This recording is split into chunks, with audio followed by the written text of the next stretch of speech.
At the supermarket checkout, trying to buy food for my great-grandchildren, my daughter-in-law publicly shamed me for not affording groceries. My own grandson even sided with her, demanding I put everything back. Just as tears welled, a familiar voice cut through the noise, offering to pay and inviting me out. What happened next changed everything. Like, share, and let me know where you're listening from. The fluorescent lights of the supermarket hummed a dull, incessant song, doing little to soothe Alara Maeve's frayed nerves. At 67, her bones ached with a persistent, cold dampness, a symptom of years spent toiling and worrying. Now, standing in the seemingly endless checkout line, the only thing colder than her joints was the dread seeping into her heart. Her wallet, clutched tightly in her hand, felt painfully thin, a stark reminder of the meager contents within. Each item in her cart represented a small victory, a small comfort for her great-grandchildren, whose bright, innocent faces were the only reason she endured. The teenage cashier, barely out of high school, tapped his fingers impatiently on the counter, his gaze, flicking between the long line behind Alara and the dwindling pile of her groceries, was a physical manifestation of her own anxiety. A woman with a overflowing cart huffed loudly from just behind her, her irritation a palpable force that seemed to push Alara closer to the brink. Alara's heart hammered against her ribs. She had miscalculated. Again. The total flashed on the screen, a figure far exceeding the crumpled bills she knew lay inside her worn leather wallet. A wave of panic washed over her. What could she put back? The box of colorful cereal, a treat for little Lily? The fortified milk, essential for young Tom? Each item was chosen with love, each a necessity, not a luxury. Her hands trembled as she scanned the contents of her cart, her mind racing, trying to prioritize, trying to find a way to make the numbers match. "Grandma Alara, what's taking so long?" A voice, familiar yet tinged with a flush of embarrassment, cut through her anxious thoughts. Alara turned, her shoulders slumping. Callum Vance, her grandson, stood a few feet away, his 28-year-old face a mask of barely concealed annoyance. He was supposed to be at work, she thought, a fresh wave of mortification washing over her. Before Alara could even attempt a reply, another figure materialized beside Callum, a sleek, sharp presence that always seemed to bring a chill to Alara's already fragile world. Serena Vance, Callum's wife and Alara's daughter-in-law, fixed Alara with a cold stare. Her voice, normally meticulously modulated, was now laced with an unmistakable thread of irritation, loud enough for several people in the line to turn their heads. "You're holding up the entire line because you can't afford groceries?" Serena's words, delivered with the precision of a surgeon's scalpel, cut deep.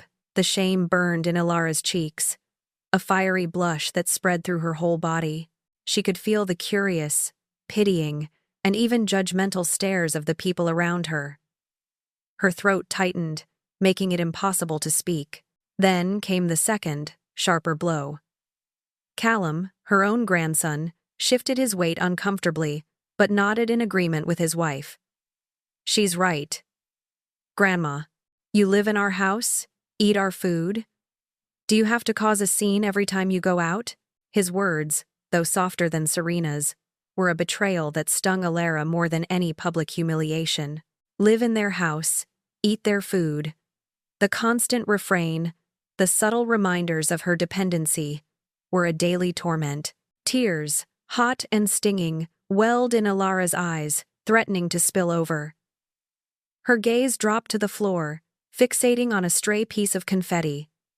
She couldn't meet anyone's eyes. The public shaming, the blatant disrespect, the wound inflicted by her own grandson. It was too much. Her voice, barely a whisper, was hoarse with suppressed emotion. "I'll just put everything back." She began to reach for the fortified milk, ready to retreat, to disappear. "Excuse me, I believe there's been a misunderstanding." The voice was deep, warm, and utterly unexpected. It cut through the tense silence that had fallen over the checkout line like a balm. Alara froze, her hand still hovering over the carton of milk. She slowly lifted her head, her blurry vision struggling to focus. Standing beside her, A man with kind, crinkled brown eyes was looking at her. His smile was gentle, hesitant, and intensely familiar. A shock, like a bolt of lightning, went through Alara. Her heart, which had been a frantic drumbeat of shame and despair, now skipped, then soared. The face, etched with the wisdom of years, was undeniably that of Alaric Thorne. Her Alaric, her first love, the boy who had stolen her heart so many decades ago, the man she hadn't seen in 45 years. He stepped closer, his gaze unwavering, full of a recognition that mirrored her own. Elara. Elara Maeve. His voice was soft, reverent, as if he were speaking a forgotten prayer. Before Alara could utter a single word, before she could even grasp the reality of what was happening, Alaric took another step, placing his hand gently on her arm. His touch was electric, familiar, and yet entirely new. He turned to the stunned cashier, a calm authority in his posture. From his wallet, he produced a sleek black credit card, handing it over with an easy grace. "Let me take care of this." The cashier, bewildered but eager to move the line along, quickly processed the transaction. Alaric then turned back to Alara, his smile widening, his eyes twinkling with a warmth that had long been absent from her life. "Besides," he murmured, his voice just for her, "we have 45 years of catching up to do." Serena and Callum, who had watched the entire exchange with open-mouthed confusion, finally stirred. Serena's face was a mixture of outrage and bewilderment. "Who is this man? Grandma Alara? What's going on?" she demanded, her voice now a tight, furious whisper. Alaric, without taking his eyes from Alara's, addressed them calmly. "I'm an old friend. I'll make sure Alara gets home safely." His tone left no room for argument. Callum, though still clearly embarrassed and perplexed, seemed to sense the finality in Alaric's voice. He tugged at Serena's arm, his own face now scarlet. "Come on, Serena, let's just go." Serena shot Alara a venomous look, but allowed Callum to lead her away, their figures disappearing quickly down an aisle. Alara felt lightheaded, her knees suddenly weak. She felt as though she had been caught in a storm, only to be plucked out by a gentle, invisible hand. Alaric turned to her, his hand still on her arm, his gaze full of tender concern. Would you be willing to have coffee with me, Alara? To really catch up?" She nodded, her voice still caught in her throat. The world around her, the supermarket aisles, the hurried shoppers, the fluorescent glare, all seemed to tilt and spin. Was this real? Was this truly happening? The humiliation of moments ago had vanished, replaced by a bewildering, intoxicating surge of disbelief and a flicker of something she hadn't felt in years. Hope. The bustling supermarket was a world away. Alara found herself seated across from Alaric in a quiet, sun-dappled cafe. The scent of roasted coffee and warm pastries filled the air, a stark contrast to the sterile smell of disinfectant and cheap fluorescent lights she had just escaped. She still felt as though she was dreaming, caught in a surreal twist of fate that her weary mind couldn't quite process. Her hands, still trembling slightly, rested on the cool, polished surface of the wooden table. She hadn't spoken a word since they left the store, simply followed Alaric, a silent anchor in a world that had suddenly tilted on its axis. Alaric, observing her quietude, reached across the table. His hand, warm and strong, gently covered hers. A jolt, a familiar electric current, shot through Alara, awakening forgotten nerves, stirring dormant memories. It was the same feeling she remembered from so many years ago, a sensation that had once promised a lifetime of shared moments. He smiled, a soft, almost wistful expression. "You look exactly the same, Alara," he murmured, his voice a balm to her agitated spirit. Alara felt a flush rise to her cheeks. She knew it wasn't true. The years had etched lines around her eyes, silvered her once dark hair, and stooped her shoulders. The vibrant girl he remembered was long gone, replaced by a woman burdened by sorrow and hardship. Yet, in his eyes, she saw not the ravages of time, but perhaps a reflection of the girl she once was, preserved in his memory. He squeezed her hand gently, his gaze unwavering, full of an intensity that made her breath catch. I thought about you every single day, Alara, every single day, for 45 years. His confession hung in the air, heavy with unspoken longing, with a lifetime of what-ifs. It was a sentiment Alara had secretly harbored, a silent echo in the chambers of her own heart. A lifetime. 45 years. So much time. So many moments. All colored by a love that had never truly faded. The dam holding back her emotions finally broke. Tears, hot and uncontrollable, spilled from her eyes, tracing paths down her wrinkled cheeks. "Then why didn't you come back?" she whispered, her voice choked with emotion, the raw pain of a half-century resurfacing. "You said you would. You promised." The memory of that last farewell, his solemn vow to return for her, had been a beacon that slowly faded into despair. Alaric's expression clouded with a deep sorrow. He withdrew his hand, running it through his silvered hair, a gesture of profound weariness. "Alara, my mother. She told me you were engaged, to Arthur. She said you never wanted to see me again, that you'd moved on." He paused, his voice thick with a bitterness. Alara had never heard from him before. "She sent me letters, forged letters, from you, confirming it all. She even sent me a clipping from the local paper announcing your engagement. It broke me. Alara. Truly, it broke me." Alara gasped, the truth hitting her like a physical blow. The deception, so cruel and calculated, made her stomach clench. Her own mother, she realized, had been equally manipulative, determined to keep her away from Alaric, deeming him unsuitable for their family. "Alaric, no. That's not what happened at all," she choked out, her voice barely audible over the sudden rush of anger and grief.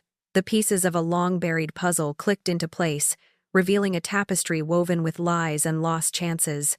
"I know now," Alaric said, his eyes filled with regret and a lingering pain. 2 years ago, I decided I couldn't live with the what-ifs anymore. I hired a private investigator. I needed to know, truly know, what had happened. He found out everything. My mother had intercepted your letters, forged responses, manipulated both of us. She even had a hand in convincing your mother that I was an unreliable scoundrel who would never amount to anything, just to ensure you wouldn't keep waiting for me." He shook his head slowly, a deep sadness etched on his face. "When I learned the truth, I felt robbed. Robbed of a lifetime." Alara could only nod, tears still streaming. "I waited. Alaric. I waited for months. Then years. Every day. I looked for you. When you didn't come back, when I thought you had forgotten me, my mother pushed me towards Arthur. He was stable, reliable, approved. I was heartbroken. Resigned. I married him." The words tumbled out, a confession of a life lived without the one she truly loved.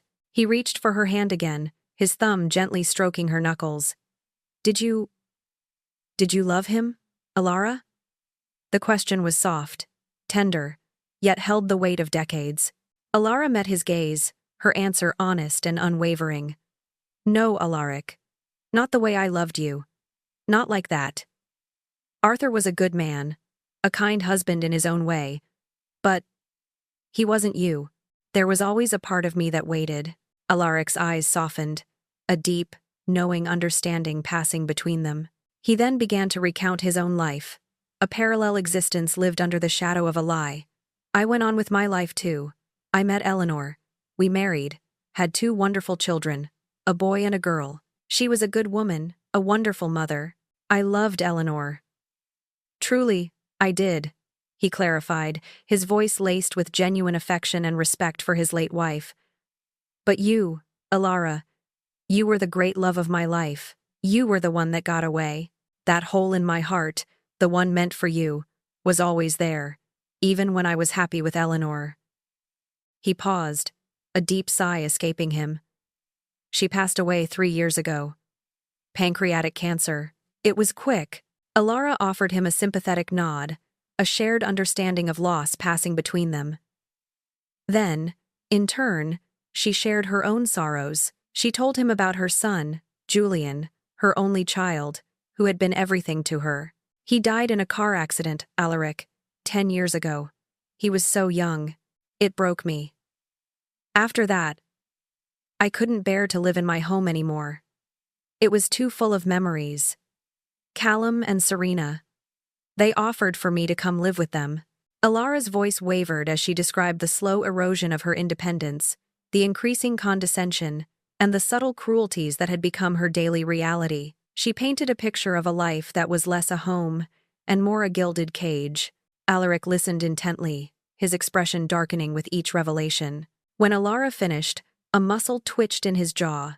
His kind eyes, which had held such tenderness moments before, now hardened with a cold resolve. What I witnessed at the store today? Alara, he stated, his voice low and firm. That wasn't challenging. That was cruel.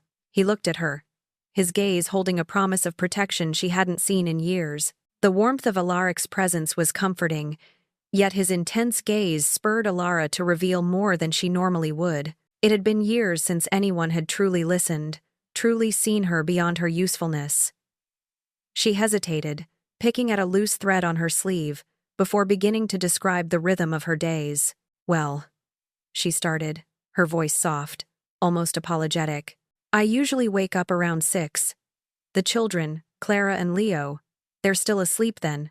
I like to get an early start, make sure breakfast is ready before they're up. She continued, painting a picture of relentless domesticity. Then it's getting them ready for school, making sure they eat, packing lunches. After they leave, I start on the house. Cleaning, laundry, tidying up. Then, Clara, she's only 4, she's home from preschool early, so I look after her until Leo comes home from elementary. Then, it's homework and snacks, and then I start dinner. She paused, taking a sip of her now lukewarm coffee. By the time Serena and Callum get home, usually around 6:30, everything's pretty much done. We eat. Well, I usually eat in the kitchen, or sometimes I take my plate to my room. She offered a weak smile. It's just easier for everyone if I stay out of the way. They like their privacy. Alaric listened, his jaw tightening almost imperceptibly with each detail. When she finished, his voice, though carefully controlled, held an edge she hadn't heard before. Alara, he began, his kind eyes now shadowed with a deep concern. Do you realize what you just described? You're not their grandmother living with them. You're the live-in help. You're not treated like family. You're treated like an unpaid servant. The bluntness of his statement startled Alara. She flinched, instinctively recoiling from the harsh truth. No, that's not right, she quickly countered, though her voice lacked conviction. They provide for me. I have a roof over my head. Food to eat. They're good to me, really. It's a lot for them, you know. With 2 children and their jobs. She tried to rationalize, to justify, to cling to the fragile illusion of family she had constructed. Alaric leaned forward, his expression firm. Because from what I saw at the grocery store, Alara, you can't even afford your basic needs. You were in the checkout line, struggling to pay for groceries for your great-grandchildren. If they're providing for you, how much do they give you for your personal expenses, for clothes, for anything you might need beyond basic shelter and food? The question hung in the air, a cold, hard fact that Alara couldn't evade. Her gaze dropped to her hands again. They don't, she admitted quietly, the shame burning anew. My Social Security covers my medications mostly. If I need anything else, I just ask. But I try not to. They have enough expenses. Alaric shook his head slowly, a deep sadness in his eyes.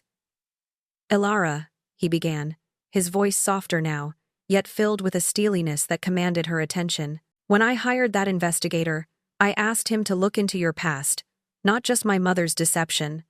I wanted to know what happened to you, to Arthur's estate, to Julian's assets after his death. He paused, letting the weight of his words settle. He found quite a bit, Alara. Arthur's house, his pension, Julian's life insurance policies. Alara's eyes widened. She had never spoken of these things, not to anyone, not in years. They were painful memories, tied to a loss that still felt fresh. Julian inherited everything when Arthur passed, she explained, her voice barely above a whisper. The house, all the savings. Arthur always wanted to make sure Julian was secure. She closed her eyes for a moment, picturing her son's face. And when he died, it all went to Callum, including the house. The house Arthur and I lived in for 30 years. She recalled the conversation with Callum, the painful practicality that had veiled an underlying manipulation. Callum told me the house was far too big for me to maintain on my own. He said it was an old house and would be too much for me to handle. He told me it would be much easier if I just came to live with them, that they would take care of me. She remembered the relief, the sense of being cared for, in her grief-stricken state. It had seemed like a kindness at the time. Alaric's voice was low, almost a growl, as he revealed the next piece of information. That house. Alara, your home for 3 decades. It sold for $450,000, and Julian's life insurance, the policy he had through his work, was another $200,000. Alara stared at him, her mind struggling to process the numbers. She had known the house had sold, but had never asked for the details, never considered the amount. The numbers Alaric spoke were staggering, unfathomable sums in her current, impoverished existence. Alaric continued, his voice firm and unwavering. Under the laws of intestacy, especially considering Arthur's will, likely designated Julian as the primary beneficiary, upon Julian's death without a spouse or children of his own, you, as his surviving parent, would have been entitled to a significant portion, if not all, of his estate. At the very least, you were entitled to half of everything after Arthur's passing, not just a promise of shelter. You were certainly entitled to a life estate in your home, or half the proceeds from its sale. And Julian's life insurance? That usually has a designated beneficiary, or it would fall into his estate. You should have been explicitly informed, and you should have received a considerable sum. He paused, his gaze piercing. Alara, I think you've been taken advantage of. The words echoed in her mind. Taken advantage of. The phrase settled heavily in her stomach, a sickening realization. Overwhelmed, a fresh wave of tears threatened. You're saying they stole from me? She whispered, the question barely escaping her lips. Alaric reached across the table, taking her hand once more. His touch was reassuring, grounding. I'm saying they manipulated you into giving up what was rightfully yours. Alara, they preyed on your grief, on your trust. They made you believe you had no other option, no other recourse. They kept you in the dark. He paused, then offered a small, almost shy smile. On a lighter note, perhaps I should tell you a little about what I do these days. I own a business. Grocery stores, actually. A small chain. That Morrison's where we met today? That's one of mine. Alara blinked, the revelation an amusing counterpoint to the seriousness of the conversation. Alaric, a grocery store owner. It was so perfectly him, practical and successful. The thought brought a small, genuine smile to her lips, the first in what felt like an eternity. He squeezed her hand. Alara, he said, his voice soft but resolute. I'm not going to let you disappear from my life a second time. Not after all these years. Will you have dinner with me tonight? Let me take you out properly. The evening with Alaric felt less like a date and more like a dream. He arrived promptly at the Vances' modest suburban home, his gleaming silver sedan looking decidedly out of place in front of the somewhat cluttered driveway. When he stepped out, impeccably dressed in a tailored blazer, and opened her car door with an old-fashioned grace, Alara felt a flush she hadn't experienced in decades. It was a gesture of respect, a quiet acknowledgement of her worth, so utterly absent from her daily interactions. They drove to an elegant restaurant, the kind with soft lighting, crisp white tablecloths, and the distant murmur of sophisticated conversation. Alara, in her best, albeit slightly faded, dress, felt a sense of both profound discomfort and exhilarating novelty. As they settled into their seats, Alaric gazed at her across the flickering candlelight, a wistful smile playing on his lips. "I used to imagine what our life would have been like. Elara," he began, his voice soft, almost a whisper. "After all those years, I pictured us growing old together, sharing quiet evenings, laughing at our grandchildren." A waiter, smooth and attentive, approached their table. Alaric ordered a bottle of fine wine, and Elara, her mind still tethered to the harsh realities of her budget, instinctively began to calculate the cost. The thought of such an indulgence made her subtly flinch. Alaric seemed to sense her unease. "Relax, Elara," he said gently, reaching across the table to briefly cover her hand. "Let me spoil you a little. When's the last time someone took you out to dinner? To a place like this?" Elara paused, searching her memory. She couldn't remember. Not a true date. Not a thoughtful gesture from someone who simply wanted to enjoy her company. Arthur had taken her out, of course, during their marriage, but those were more obligations than romantic evenings, fading into the background of routine. Since Julian's death, and her move to Callum and Serena's, it simply hadn't happened. "I can't remember," she finally admitted, the words tasting bitter on her tongue, realizing with a sharp pang that no one ever had. As they ate, sharing stories from the lost decades, the conversation inevitably circled back to her life with Callum and Serena. Despite the romantic setting, the truth of her existence felt like a shadow encroaching on the light. She recounted her relentless daily routine, just as she had at the cafe. The early mornings, the cooking, the tireless childcare for Clara and Leo, the unending cycle of cleaning and laundry, the quiet evenings spent in her small, barely furnished room, listening to the muffled sounds of the family she served. Alaric listened intently, his expression growing steadily darker. When she finished, his jaw was visibly clenched, his kind eyes narrowed. "Elara," he stated, his voice low and intense, "do you realize what you just described? You're the live-in help. You are not treated like family. Family doesn't make you eat in the kitchen while they dine in the main area. Family doesn't expect you to be their sole domestic staff." He shook his head, a muscle twitching in his jaw. "No. Worse than an employee, actually. Because employees get paid. They have days off. They have benefits. You have none of that. You are effectively indentured, Elara. They are exploiting you." The raw, unvarnished truth of his words stung. It was a truth she had tried to ignore, to rationalize, to diminish for years, but hearing it from Alaric, seeing the genuine outrage in his eyes, made it undeniable. Yet, the old habits of self-preservation and a misplaced loyalty kicked in. "They provide for me," she weakly offered, the words feeling hollow even to her own ears. "A roof over my head, food to eat. They took me in when I had nowhere else to go." Alaric's gaze softened slightly, but his resolve did not waver. "Do they, Elara? Truly? Because from what I saw at the grocery store today, you can't even afford your basic needs. You're being given the bare minimum, while providing them with endless, unpaid labor. They're benefiting immensely from your situation, not the other way around." He reached across the table, taking both of her hands in his. His touch was warm, comforting, yet there was a tremor in his voice, a profound earnestness that made her heart pound. "Elara," he began, his voice dropping to a near whisper, "when I decided to hire that investigator, when I decided I had to find you, I had made a decision. I had decided that if I found you, and if you were free, if you were truly free in every sense of the word, I was going to ask you to marry me." Elara's breath caught in her throat.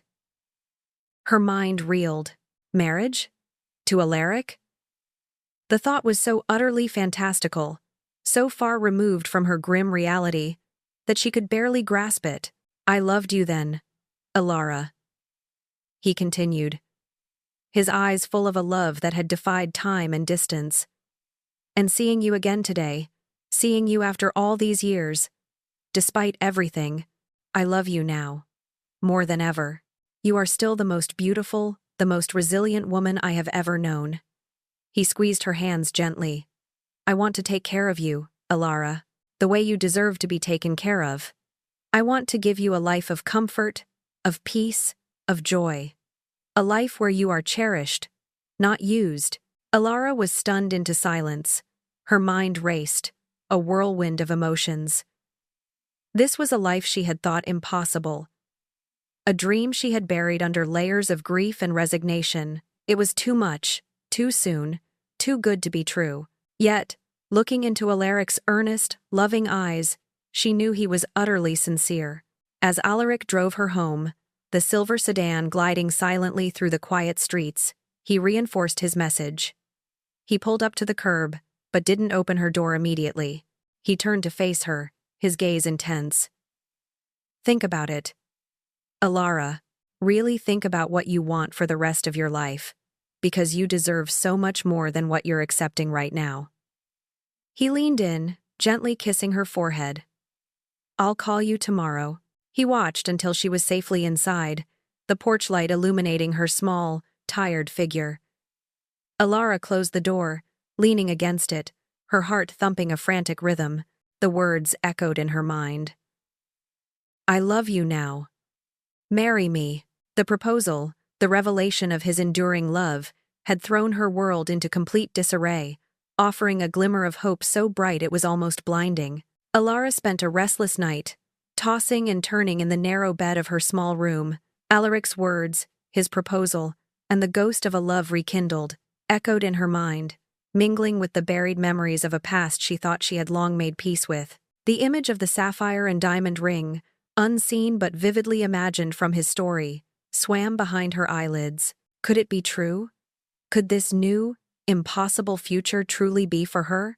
The next morning, she moved through her routine like a sleepwalker, each mundane task imbued with a new, strange significance. The peeling potatoes, the folded laundry, the careful assembly of Clara's lunchbox. They all felt different, seen through a new lens of potential freedom. She had always performed these tasks out of necessity, out of a quiet sense of duty, and a deep, ingrained fear of being truly alone. Now, they felt like a cage. Callum, engrossed in his phone at the breakfast table, barely grunted in acknowledgement when she placed his coffee down. Serena, ever sharp, snapped at her from the kitchen doorway. Clara's lunch isn't ready yet, Alara. She'll be late. The familiar dismissiveness, the casual entitlement, felt like a physical weight, pressing down on the fragile hope that had taken root in her heart. Just as she was wiping down the counter, her old, cracked phone buzzed. It was Alaric. Good morning. Beautiful. His voice, warm and gentle, instantly transported her back to the elegant restaurant, to the feel of his hand in hers. Good morning, she replied, her voice a little shaky. Alaric chuckled softly. No dream, Alara. I assure you, it was all very real, and I was hoping we could make some more real memories today. Will you have lunch with me? Alara hesitated, glancing around the silent, expectant house. Oh, I should stay here. Serena might need me to. There's laundry. And Clara will be home soon. The old patterns of thought, the deep-seated obligation, asserted themselves. Alaric's voice grew serious. Alara, when was the last time you did something just because you wanted to? Not because someone needed you, or expected you, or demanded it. Just for you. His question struck a chord, a deep, resonant bell in her soul. She couldn't remember. Not truly. A quiet lunch, just for herself, felt like an immense luxury, an act of rebellion. All right, she said, a new resolve strengthening her voice. Yes, I'd like that very much. They met at a small, unassuming diner on the outskirts of town, a place far removed from the previous night's elegance. Over plates of simple, comforting food, Alara brought up her lingering fears. Alaric. About the money. The house. Julian's assets. I don't know if anything can be done now. It's been so long. I can't undo past financial decisions. Her voice was heavy with the weight of lost opportunity. Alaric smiled, a knowing, reassuring smile. Perhaps not all of it, Alara. But we will explore every avenue, and regardless of what we recover, I told you last night, I will take care of you. That wasn't an empty promise. He reached into his blazer pocket, pulling out a small, exquisite velvet box. It looked old, worn at the edges, as if it had been carried, cherished, for a very long time. This, he said, pushing it gently across the table towards her, this is the ring I bought for you 45 years ago, the day I left. I was going to give it to you when I came back. I kept it. Alara. All these years, with trembling fingers, Alara reached for the box. Her heart pounded in her chest, a frantic drumbeat of disbelief and wonder. As she opened the lid, her vision blurred with fresh tears. Nestled within the velvet cushion was a breathtaking sapphire, deep and luminous, flanked by 2 sparkling diamonds. It was an exquisite piece, timeless and elegant, a testament to a love that had refused to die. The ring was not just beautiful. It was a physical manifestation of his unwavering devotion, a promise kept through decades of separation. Alaric took her hand, his touch warm and firm, his eyes, full of emotion, met hers. Alara Maeve, he said, his voice husky with feeling. Will you marry me? Will you let me spend whatever years I have left, showing you how much you mean to me? Will you let me make up for all those lost years, and give us both the future we were meant to have? The question, so direct and profound, cut through all her doubts, all her fears.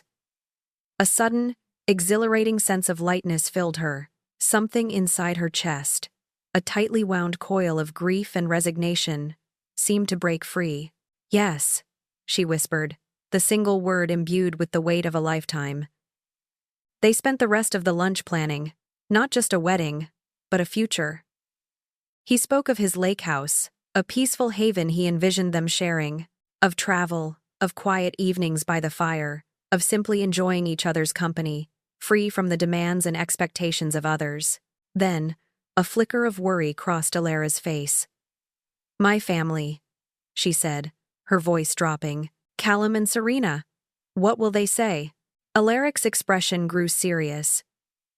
They are not going to be happy about this. Alara, he warned, his voice grim. Not at all. Think about it. They will lose their free housekeeper, their free chef, their free childcare. They will lose thousands of dollars a year in childcare and domestic help alone, not to mention the general convenience of having you at their beck and call. He paused, his gaze softening slightly. But that is their problem, Alara, not yours. You have given them enough. It's time for you to live for yourself. That evening, a strange mix of apprehension and exhilaration coursed through Alara as she prepared Callum's favorite dinner, a hearty pot roast with roasted vegetables. She baked a cake, a rare treat, to mark the occasion. As she placed the steaming dish on the dining room table, a sense of purpose, long, dormant, hummed within her. This was not just dinner. It was a farewell, a declaration of independence. The meal passed in a tense silence, only punctuated by the clinking of cutlery and the children's occasional chatter. Alara waited until the plates were cleared, until the cake was served. She took a deep breath, clutching the small, velvet box in her pocket, the sapphire radiating a fierce, cold heat against her palm. I have something to tell you all, she announced, her voice steadier than she expected. I'm getting married. The words hung in the air, a seismic shockwave. Callum's fork clattered loudly against his plate, sending a piece of cake skittering. Serena's head snapped up, her eyes wide with a mixture of disbelief and outrage. Are you out of your mind? She spat, her voice sharp and cutting. You can't just get married. You're 67 years old. The announcement hung heavy in the air, a grenade thrown into the carefully constructed illusion of domestic harmony. Callum stared at Alara, his jaw slack with disbelief, his eyes wide as saucers. Serena, however, recovered instantly, her face twisting into a mask of pure fury. Her voice, usually carefully modulated, was now sharp and shrill, cutting through the silence. Alara, emboldened by the sapphire's cool weight on her finger, slowly lifted her hand, allowing the ring to catch the dining room light. The vibrant blue stone seemed to pulse with a quiet defiance. "His name is Alaric Thorne," she stated, her voice steadier than she thought possible. "And we're going to be married next month." Little Clara, oblivious to the simmering tension, clapped her hands with delight. "Grandma's getting married," she chirped, her innocent joy a jarring contrast to the grim faces of her parents. Leo, sensing the shift in mood, remained silent, his gaze darting nervously between Alara and his mother. Serena's eyes narrowed, her fury slowly giving way to a more calculating, dangerous glint. "What about us?" she demanded, her voice laced with accusation. "What about the children? You can't just abandon your responsibilities, Alara. Who's going to look after them? Who's going to cook and clean?" Callum, shaking off his initial shock, joined his wife, his own indignation rising. "We've supported you for years, Grandma," he added, his voice tinged with a self-righteous bitterness. "Given you a home, food, everything. And this is how you repay us? By running off with some old man you just met?" Serena let out a harsh, humorless laugh. "Exactly. You've been living here rent-free, Alara, eating our food, using our utilities. You're a drain on our resources. And now you're just going to walk away. After everything we've done for you?" Her words were a torrent of accusations, each one designed to inflict maximum emotional damage, to corner Alara back into submission. Alara felt her chest tightening, a familiar constriction that always accompanied these confrontations. It was the crushing weight of being made to feel in the wrong, even when every fiber of her being screamed that she wasn't. The years of quiet resentment, the suppressed anger, threatened to overwhelm her. But this time, something felt different. The sapphire on her finger, the memory of Alaric's kind eyes and unwavering love, gave her a new anchor. Serena, seeing Alara's momentary hesitation, pressed on, her words like a slap across Alara's face. "Because we felt sorry for you, Alara. That's why you're here, this sad, lonely old woman with nowhere to go. We took you in out of the goodness of our hearts, and this is the gratitude we get?" The venom in Serena's voice, the sheer cruelty of her words, stripped away any remaining pretense of familial affection. Alara looked at her grandson, the boy she had bounced on her knee, the man she had loved and cared for, and saw only a cold, calculating stranger. Callum's expression, which had been a mix of anger and self-pity, now shifted, settling into something far more menacing. His eyes, usually clouded by a youthful indifference, held a stark, chilling clarity. "Here's what's going to happen, Grandma," he stated, his voice low and deliberate, leaving no room for doubt. "If you leave us, if you choose to abandon your family, you won't be welcome back. You won't see Clara and Leo anymore. Do you understand?" Serena nodded in agreement, a triumphant smirk playing on her lips. "He's right. If you abandon us now, there won't be any coming back. No second chances. You make your bed, you lie in it." Alara looked from Callum to Serena, and back again. The faces of her grandson and his wife, once familiar, were now alien, hardened by a possessive avarice she had been too blind, or too desperate, to see. They saw her not as a beloved grandmother, a cherished family member, but as a resource to be managed, a convenience to be exploited. The realization hit her with the force of a tidal wave. Alaric had been right. They were not family. Not in any true sense of the word. A cold calm settled over Alara. She pushed her chair back, a quiet dignity in her posture. I need to think about this," she said, her voice barely a whisper, yet firm. Callum, sensing her wavering, decided to deliver one last threat, his tone a sinister warning. "But remember, Grandma," he said, his gaze fixed on her. "Some choices can't be undone." As Alara slowly began to clear the dishes, the clinking of plates, a melancholic soundtrack to the silent battle that had just unfolded, Alaric's words echoed in her mind. This wasn't about love or family loyalty. This was about control. And for the first time in years, Alara understood the full, chilling truth of it. The decision, she knew, was not just about Alaric or a wedding. It was about reclaiming her life, her dignity, and her very soul. The 2 weeks following Alara's announcement were a war zone, though one fought with subtle, insidious weapons. Callum and Serena didn't raise their voices, not overtly.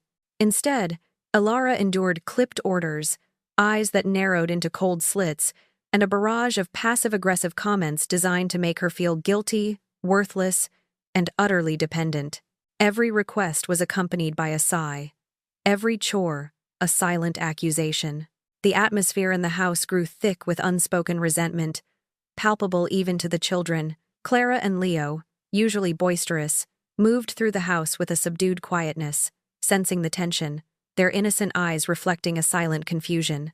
Alaric's calls became Alara's only lifeline, her sole connection to a world where she was valued and loved. Each evening, after the children were in bed and the house was quiet, she would retreat to her room, her phone pressed to her ear, absorbing his steady reassurance. "Just leave, Alara," he would urge, his voice gentle but firm. "Pack your things and come stay with me. You don't have to endure this another day." But Alara hesitated. Her heart ached for Clara and Leo. Despite their parents' behavior, the children were innocent, their affection for her genuine. "I can't abandon the children like that," she'd tell Alaric, her voice tinged with anguish. The thought of leaving them, of no longer being there for their small triumphs and scraped knees, was a profound pain.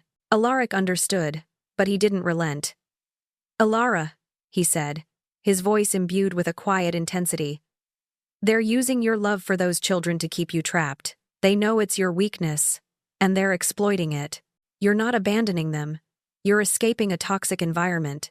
And a happy, healthy grandmother is far better than one who is slowly being drained of her spirit." The breaking point arrived on a rainy Thursday. Callum's boss, a formidable man named Mr. Maxwell, and his impeccably dressed wife, Susan, were coming for dinner. Serena, her perfectionism heightened by the desire to impress, had been particularly demanding all day. Every surface gleamed, every cushion was fluffed, every detail meticulously orchestrated. Late in the afternoon, Serena found Alara in the kitchen, meticulously chopping vegetables for the side dish. Her voice, usually sharp, was now cloyingly sweet, a tone Alara recognized as a prelude to something unpleasant. "Alara," Serena began, a false smile plastered on her face. "Listen, about tonight. Mr. Maxwell and Susan are very important for Callum's career. It's crucial that everything goes smoothly." She paused, her eyes flickering around the kitchen before landing on Alara with an unnervingly direct gaze. "I need you to eat in your room tonight. It's just simpler. Jim and Susan don't need to know about our family situation. It might make things complicated." Alara felt something inside her crack. Complications? Is that what I am? Her presence, her very existence, was now a complication to be hidden, an embarrassing secret to be swept under the rug. The casual cruelty of the request, delivered with such a saccharine smile, was more devastating than any shouted accusation. She merely nodded, her throat too tight to speak. That evening, Alara sat on her narrow bed, a plate of the exquisite pot roast she had cooked resting on her lap. The muffled sounds of laughter and polite conversation drifted from the dining room. She heard Serena's bright, confident voice, Callum's booming laugh, the clinking of glasses. They were performing, putting on a show of perfect domesticity, and Alara, the silent engine of that domesticity, was hidden away. An embarrassment, a burden they had to conceal from their important guests. The food, once a source of comfort, now tasted like ashes in her mouth. A soft knock at her door broke her reverie. It was Clara, dressed in her pink unicorn pajamas, her small face solemn. "Grandma Alara," she whispered, her voice barely audible. "Why aren't you eating with us?" Alara managed a weak smile. "Oh, I ate a little earlier, sweetie. I'm just tired." Clara, with the uncanny perception of a child, studied her grandmother's face. "Are you sad?" she asked, her big, earnest eyes full of concern. She climbed onto the bed, settling beside Alara. "Mommy and Daddy are being mean, aren't they?" She paused, then added, her voice small but firm. "I think you should marry him if he makes you happy, Grandma Alara." You deserve to be happy. Clara's simple, honest words were a revelation. They cut through the layers of guilt, duty, and fear that had trapped Alara for so long. She hugged the little girl tightly, tears pricking her eyes. After Clara returned to bed, Alara truly looked at her life, not as Serena and Callum wanted her to see it, but as it actually was. She saw herself, a woman who had given her entire life to her family, now reduced to an unpaid servant, hidden in a converted office, deemed a complication. She could no longer accept this. She deserved more. Clara's innocent wisdom had unlocked something profound within her. The very next morning, Alara picked up her phone and called Alaric. Her voice, usually tentative, was now clear and resolute. "Alaric," she said, "I want to see your house. Today." He arrived within the hour, his face alight with a mixture of relief and joy. He drove her to his lake house, a beautiful, sprawling home nestled amidst mature trees, its windows overlooking the shimmering expanse of a tranquil lake. The house took Alara's breath away. The rooms were spacious, filled with natural light, decorated with a warmth and elegance that spoke of comfort and lived-in joy. The master bedroom, in particular, was magnificent, with a large bay window offering panoramic views of the water, a scene of serene beauty Alara could only have dreamed of. Alaric led her into a walk-in closet, a space so expansive it was bigger than the small room she had been living in at Callum's house. He turned to her, his hands gently framing her face, his eyes shining with profound love. "Alara," he said, his voice firm and unwavering. "You deserve this house. You deserve this life. You deserve this love. And I'm going to make sure you have it." Bolstered by the serene beauty of Alaric's lake house and his unwavering love, Alara felt a resurgence of strength she hadn't known she possessed. That very afternoon, without a backward glance, she and Alaric drove to the courthouse. Hand in hand, they filled out the necessary paperwork for their marriage license, sealing their commitment with a quiet joy that defied the lost decades. It was a simple act, yet profoundly significant, solidifying the promise of a future she now dared to believe in. Returning to Callum's house, a sense of grim determination settled over Alara. She walked through the front door, the sapphire gleaming on her finger, and found Callum and Serena waiting for her in the living room. Their expressions were thunderous, their anger a palpable force that seemed to vibrate in the air. The children were nowhere to be seen, likely whisked away to avoid another complication. Serena rose, her eyes blazing with fury, her voice dripping with venom. "So," she spat, her words like daggers, "you're really going through with this insanity? You're a foolish old woman who's being taken advantage of by a man who probably has a dozen other lonely widows on the hook. He's after your money, Alara. What little you have left." Alara merely looked at her, a strange calm settling over her. Callum, his face a furious shade of red, interjected, "Fair would be you contributing something meaningful to this household, Grandma, instead of being dead weight, always relying on us, expecting us to take care of you." "Dead weight?" The words pierced through Alara's composure, igniting a spark of incandescent rage that had been simmering beneath the surface for 8 long years. Something snapped. All the repressed anger, the quiet indignity, the countless slights and thankless tasks surfaced in a powerful wave. Her body began to tremble, not from fear, but from the sheer force of her long-suppressed fury. She took a deep breath, her gaze meeting theirs, clear and unwavering. "Dead weight?" she repeated, her voice low but piercing. "I've been your unpaid housekeeper, your nanny, and your cook for 8 years. 8 years, Callum. 8 years of waking before dawn, cooking your meals, cleaning your house, raising your children, while you and your wife barely lifted a finger, except to demand more." Alara stood up straighter, her body shaking, but her voice growing stronger with each word. The sapphire on her finger seemed to pulse with a quiet power. "I gave up my home, my independence, my dignity, to help you, to be there for my grandson, for Julian's son. And how did you repay me? By treating me like a servant, a burden, an embarrassment you had to hide." Callum's face, already crimson, deepened further. "If you're so miserable here, then leave," he roared, slamming his hand on the armrest of the couch. Go! But don't expect to come crawling back when this Alaric character dumps you. We won't be here to pick up the pieces. Serena's eyes gleamed with a vicious satisfaction. And don't expect to see these children again, she added, her voice chillingly cold. If you walk out that door, Alara, then you're not family anymore. You choose your rich old man over us, over your own blood, over your great-grandchildren. Make your choice. Instead of feeling broken or defeated, Alara felt a strange, liberating clarity. Their threats, once so potent, now seemed empty, transparent. They were simply revealing their true colors, confirming everything Alaric had told her. Her resolve solidified, hard and unyielding as the diamonds flanking her sapphire. You're right, she said, her voice calm, utterly devoid of emotion.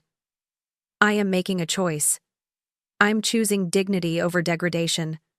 I'm choosing love over manipulation. I'm choosing to live the rest of my life cherished, not exploited. She took a deliberate step back, her gaze sweeping over their shocked faces. I'll be packed and gone by tomorrow evening. Alaric will be here to pick me up at 5 o'clock. And you're also right about one thing, Callum. Some choices can't be undone. You've shown me exactly who you are, what you truly think of me, and I won't forget it. You will never again have the power to make me feel small, or worthless, or used. With a final, unwavering look, Alara turned and walked towards her bedroom, her back ramrod straight. As she closed the door behind her, she heard Serena's voice, shrill with a sudden, dawning panic. She's bluffing. She'll never actually leave. Where would she go? Alara ignored her. She walked to the narrow bed, knelt, and pulled out the old, worn suitcase from underneath. Her hands were steady, her heart surprisingly light. She wasn't just packing clothes. She was packing away years of sorrow, of quiet desperation, of feeling invisible. She was finally choosing herself. The next evening, precisely at 5 o'clock, Alaric's silver sedan pulled into the driveway. Alara was already on the steps, two modest suitcases beside her, the sapphire twinkling in the fading sunlight. She cast one last glance at the house, a place that had been both a refuge and a prison, and felt nothing but a profound sense of release. As Alaric helped her into the car, his hand warm and reassuring on her back, Alara took a deep breath. She watched the house recede in the rearview mirror, shrinking smaller and smaller until it disappeared from view. A profound sense of freedom washed over her, light and exhilarating. Alaric reached over, gently taking her hand. Alara shook her head, a genuine smile gracing her lips, the first truly unburdened smile in years. Not one, she whispered, her heart soaring towards a future she had once believed impossible.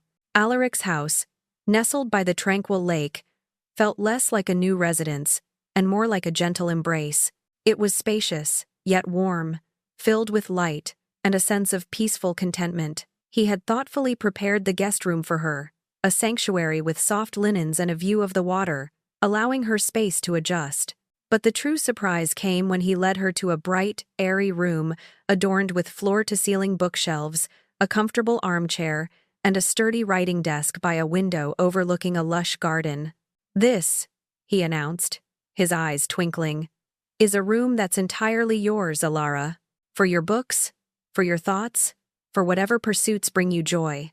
Then, with a gentle smile, he handed her a sleek bank card. I've opened an account for you, he explained. There's $10,000 in it to start. Money for clothes, for books, for hobbies, for anything you need or want. It's yours. No questions asked. He emphasized his next words, his gaze firm and sincere. Alara, I want you to understand. You're not my dependent. You're my partner, equal in every way. This is our life. Together. 3 weeks later, under the soft glow of a late afternoon sun, Alara and Alaric exchanged vows in the beautiful garden of their new home. It was an intimate ceremony, attended only by Alaric's grown children, his daughter Sarah and son Thomas, along with their spouses and grandchildren. There were no grand pronouncements, no extravagant displays, just a profound sense of peace and belonging. Alara, in a simple cream-colored dress, caught her reflection in a window pane. She looked radiant, alive in a way she hadn't been in years, her eyes sparkling with a joy she had long thought lost. 2 months into their blissful new life, a familiar silver sedan pulled into their driveway. Elara watched from the kitchen window as Callum emerged, looking older, tired, and distinctly uncomfortable. He rang the doorbell with a tentative knock, a stark contrast to his usual arrogant swagger. Alaric, sensing Elara's apprehension, offered to send him away, but Elara shook her head. "No," she said, her voice firm. "It's time." Callum sat awkwardly in the living room, declining Alaric's offer of coffee. When Alaric quietly excused himself, leaving them alone, Callum shifted in his seat. "Things have been difficult since you left, Grandma," he began, his voice strained. He detailed the chaotic mornings, the expensive daycare fees, the endless pile of laundry, and the increasingly irritable Serena. "The kids miss you," he lamented, his tone almost convincing. "Clara cries for you almost every night, asking why you left." He then admitted to the financial strain, the unexpected costs that had drained their budget since her departure. Then came the inevitable proposition. "We were thinking," Callum said, his gaze avoiding hers, "maybe you could help out with childcare a few days a week. Just until things settle down. We could pay you, say, $20 a day?" Elara felt a coldness spread through her. $20 a day. For the tireless, round-the-clock care she had provided for years. It was a pittance, an insult, a blatant attempt to lure her back into servitude. She had earned more, far more, in genuine love and affection from Clara alone. She met his gaze, her own steady. "I appreciate the offer, Callum," she replied, her voice gentle but firm. "But that won't be possible. Alaric and I are quite busy these days. We travel often. We have dinner parties here at the house, and I've even started volunteering at the library 3 days a week." She saw a flicker of disbelief in his eyes, a dawning realization that her life was no longer small and confined. Callum protested, his voice rising in exasperation. "But Grandma, family comes first. You can't just abandon your own flesh and blood for a fancy life and a library." Elara leaned forward slightly, her sapphire ring catching the light. "That's precisely why I chose to marry a man who treats me like family." "Callum," she retorted, her voice clear and unwavering. "Instead of staying with people who treated me like hired help, an obligation, an embarrassment, to be hidden away." His face paled at her bluntness. He stammered, trying to formulate a reply, but Elara held up a hand. "Look, Callum," she continued, her voice softening. "I'm not going to pretend the past didn't happen. It hurt me deeply. But if you ever want a real relationship with me, one based on mutual respect instead of financial convenience, I'm willing to try. But it will be on my terms, and it will be as equals, and it will start with an apology, not an expectation of free labor." Callum left shortly after, his face etched with a mix of frustration, anger, and a dawning understanding. After he was gone, Elara found herself weeping, not for the past, not for Callum or Serena, but for the lost years she had spent believing she didn't deserve better, that her purpose was only to serve. It was a cleansing cry, a release of old pain. 6 months later, a brightly colored card arrived in the mail. It was from Clara, a drawing of a stick-figure grandmother holding hands with a stick-figure child. "I miss you, Grandma Elara. I hope you're happy." The simple message, filled with an innocent love, tugged at Elara's heart. She picked up the phone and called Callum. Her voice, strong and resolute, surprised even herself. She set new boundaries, firm but fair. Visits with the children would be at her house, not theirs, and never when she was expected to perform duties. She would call them, not the other way around, and if they missed her calls, they could leave a message. She was no longer available at their whim. "Callum," she said, her voice steady and clear, "I'm not the same woman who lived in your house. I have a voice now, and I plan to use it. If you want me in your life, you will respect that." Alaric found her later that day, sitting on the porch swing, a quiet smile on her face. He wrapped his arms around her, holding her close. "I'm proud of you, my love," he murmured, gently kissing her hair. For refusing to go back to being small. For insisting on being seen. Alara leaned back against him, looking out at their beautiful garden, at the lake shimmering in the distance. The past, with its shadows and its pain, was finally behind her. "I forgot," she whispered, a profound realization dawning on her, that I was allowed to take up space in my own life.